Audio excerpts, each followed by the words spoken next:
शिर्डी शहरातील विद्यार्थ्यांना शांत, सुसज्ज आणि अभ्यासासाठी पोषक वातावरण उपलब्ध करून देण्याच्या उद्देशानं एल संघर्ष प्रतिष्ठान शिर्डी शहर संचलित मोफत वाचनालयाची स्थापना करण्यात आली आहे। या उपक्रमाचे नेतृत्व प्रतिष्ठानचे संचालक तथा शिवसेना शहर पदाधिकारी अमोल लोंढे यांनी केले। हे मोफत वाचनालय उपमुख्यमंत्री एकनाथ शिंदे, जलसंपदा मंत्री नामदार राधाकृष्ण विखे पाटील आणि डॉक्टर सुजय विखे पाटील यांच्या मार्गदर्शनाखाली सुरू करण्यात आला आहे। या उपक्रमामुळे शिर्डी आणि परिसरातील स्पर्धा परीक्षा, शालेय महाविद्यालयीन तसेच विविध अभ्यासक्रमांच्या विद्यार्थ्यांना मोफत वाचनालयाची सुविधा उपलब्ध होणार असून त्यांच्या शैक्षणिक प्रगतीला मोठी चालना मिळणार आहे। या उपक्रमाला जिल्हाध्यक्ष कमलाकर कोते, नगरसेवक नितीन कोते, युवा नेते प्रतीक शेळके, ज्येष्ठ पत्रकार सतीश वैजापूरकर, पांडुरंग गुंजाळ, शिवसेना तालुकाध्यक्ष सागर बोठे, राहुल गोंदकर, प्रसाद सोलंजे, साईनाथ तारू, संतोष जाधव, रवी शेजवळ, संदीप शेजवळ, कुणाल धिवर, सचिन कोपरे, गणेश शिंदे, विजय साळवे, दीपक साळवे, रवींद्र जाधव, सोनू भालेराव, अतुल मामा मोरे, साई गोंदकर, साईनाथ गायकवाड आणि अनिल सोनवणे यांचं सहकार्य लाभलं। यावेळी बोलताना अमोल लोंढे यांनी सांगितलं की आर्थिक परिस्थितीमुळे अनेक विद्यार्थ्यांना खाजगी वाचनालयाचा खर्च परवडत नाही।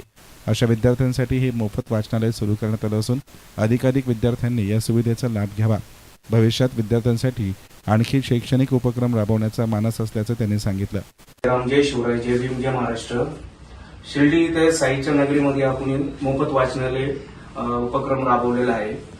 एकनाथजी शिंदे साहेब, राधाकृष्ण विखे पाटील, सुजय विखे पाटील, जिल्हा प्रमुख कमलाकर भाऊ कोते पाटील, तालुका अध्यक्ष सागर भाऊ बोठे, ज्येष्ठ पत्रकार सतीश भाऊ वैजापूरकर, पांडुरंग गुंजाळ, नगरपालिकेचे नगरसेवक आपले नितीन भाऊ कोते, माझे मित्र, माझे सहकारी हे सगळे इथे उपस्थित होते। यांच्या माध्यमातून आपण हा कार्यक्रम राबवलेला आहे।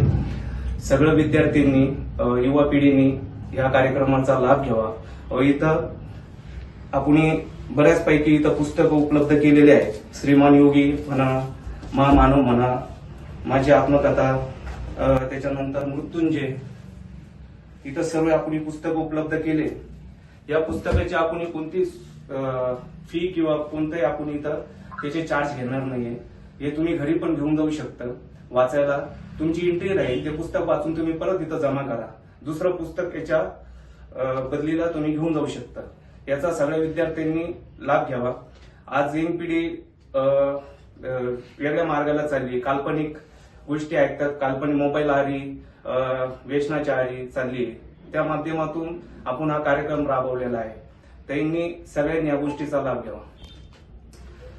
हा पत्ता आपण इथं हा कार्यक्रम आपण हे वाचनालय तानिया हॉटेल समोर मंडई पॅलेस चौक इथं आपण उपलब्ध केलेला आहे।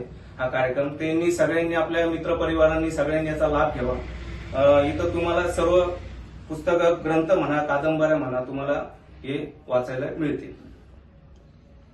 नंबर आहे, कोणाला जर माझ्या नंबरवर कॉन्टॅक्ट करायचा असेल, त्यांना जर पुस्तकं वगैरे लागत असेल वाचायला, त्यांनी माझ्या नंबरवर कॉन्टॅक्ट करावा।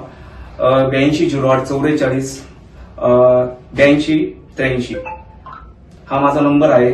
8208448382 हा माझा नंबर आहे।